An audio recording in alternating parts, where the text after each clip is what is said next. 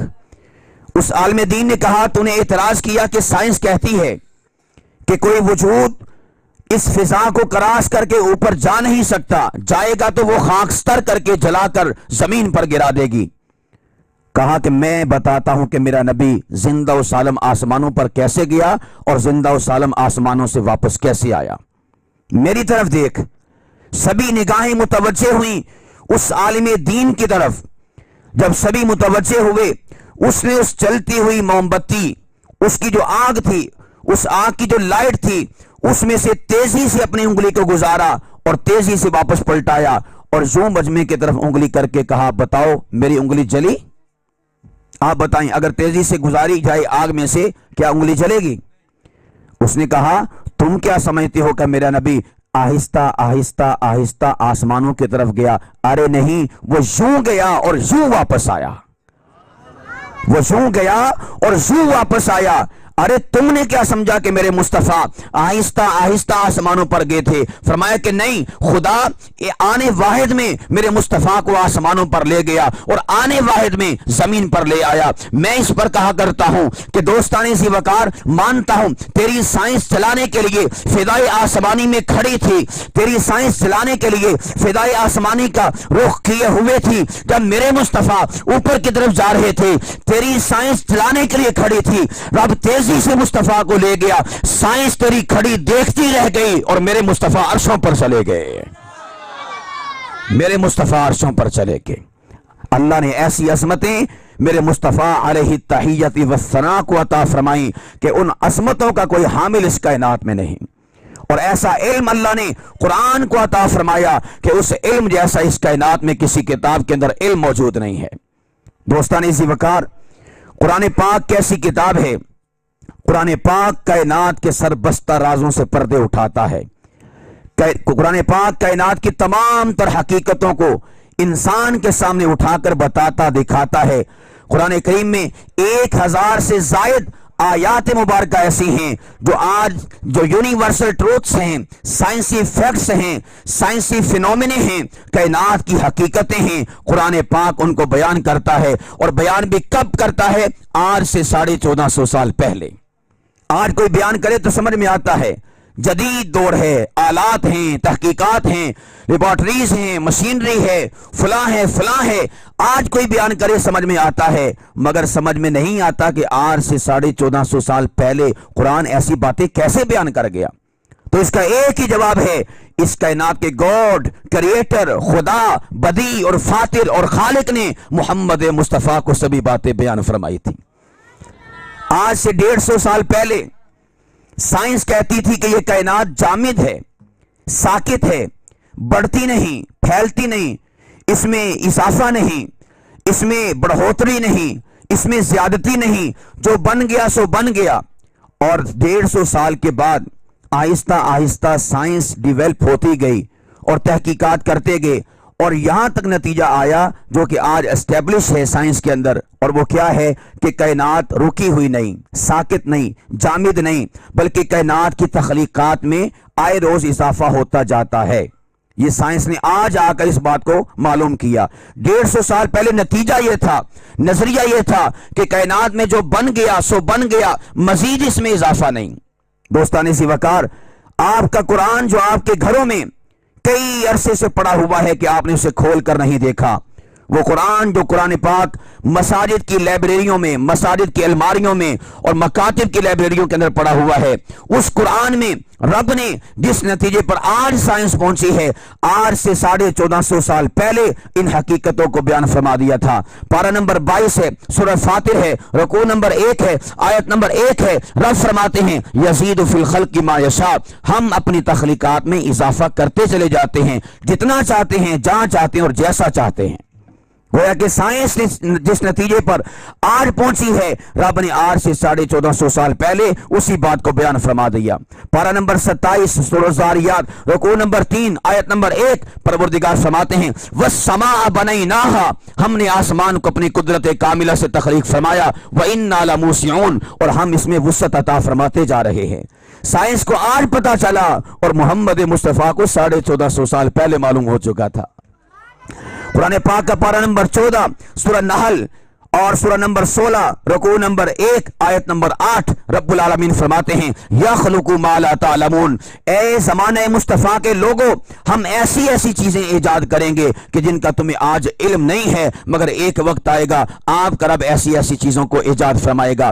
گویا کہ قرآن پاک کے 3 مقامات پر، پارہ نمبر 22 میں، پارہ نمبر 27 میں، پارہ نمبر 14 میں، سورہ نحل میں، سورہ فاطر میں، سورہ ذاریات میں، رب العالمین نے اس بات کو کہ اس بات کو آج سائنس کو جا کے پتا چلا، محمد مصطفیٰ کو آج سے 1450 سال پہلے بتا دیا تھا، سمجھا دیا تھا، سکھا دیا تھا، دکھا دیا تھا، اور دنیا سے کہا تھا ارے تم ترقیاں کرتے کرتے جب انتہا کو پہنچو گے، سر اٹھا کر دیکھو گے تو تمہارا سر مصطفیٰ کے قدموں کے ساتھ لگتا ہوا تمہیں دکھائی دے گا۔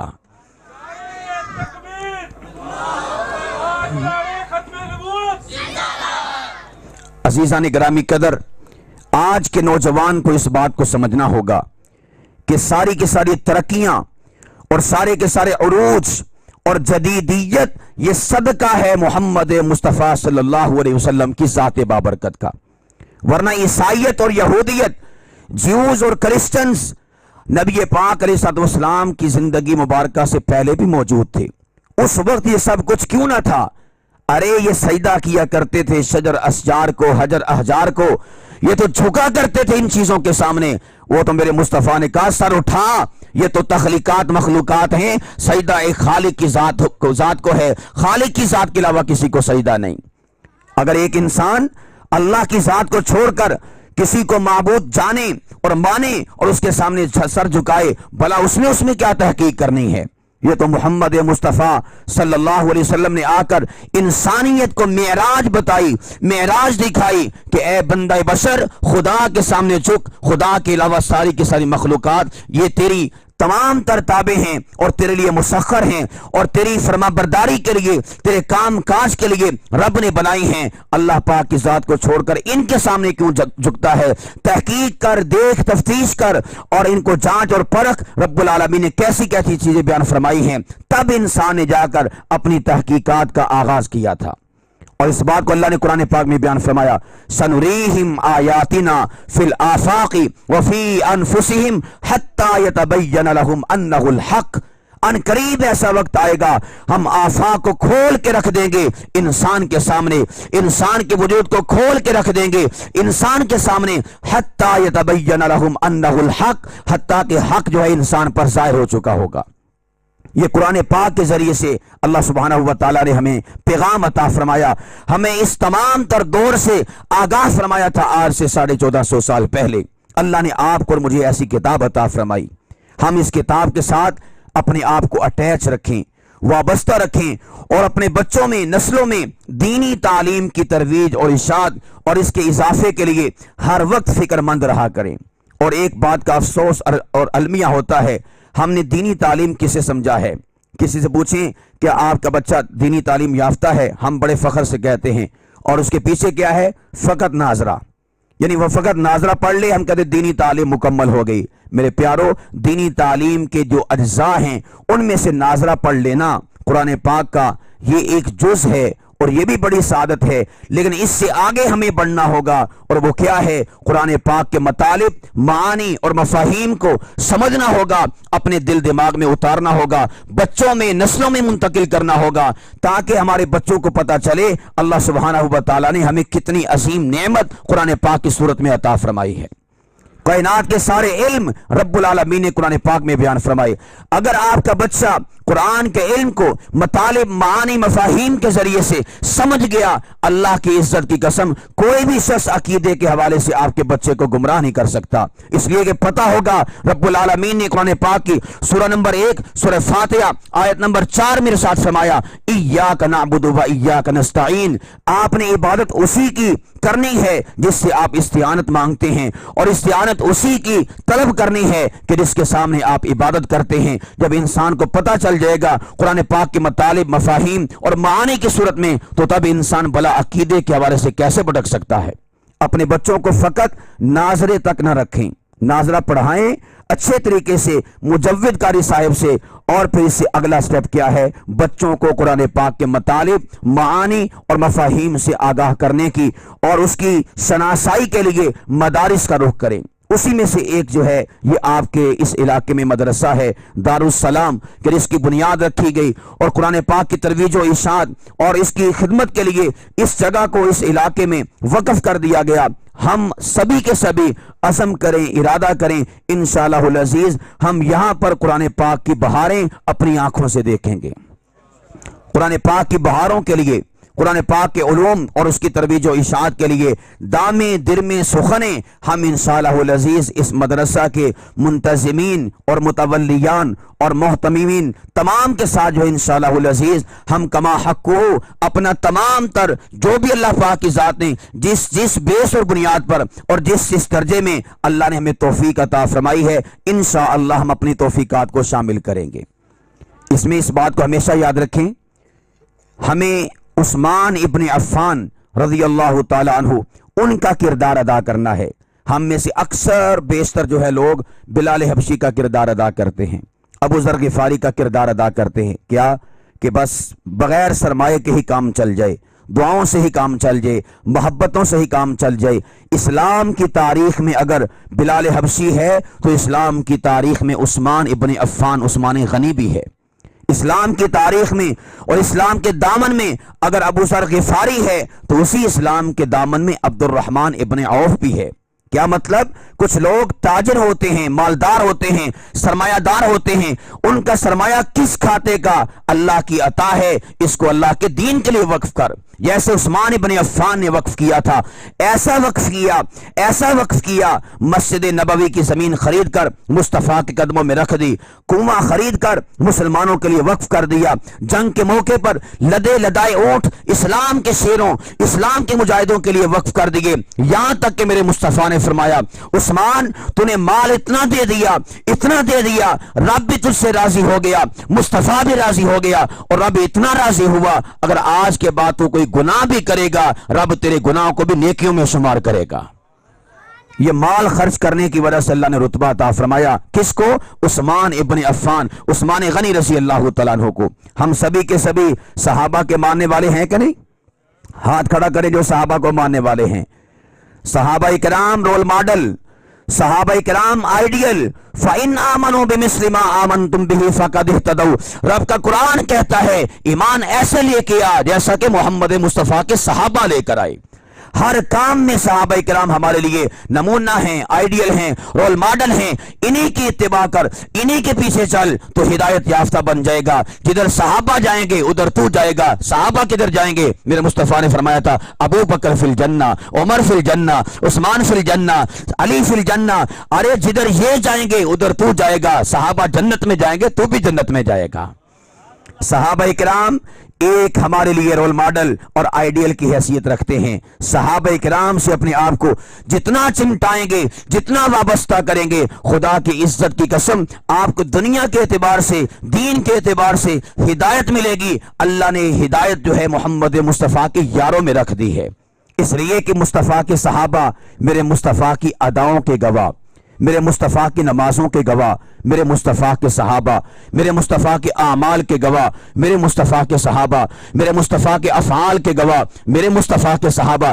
قرآن اترتا ہوا میں نے تو نے نہیں دیکھا, دیکھنے والے میرے مصطفیٰ کے صحابہ. آسمان سے جبرائیل زمین پر آئے, میں نے آپ نے نہیں دیکھا, دیکھنے والے محمد مصطفیٰ کے صحابہ.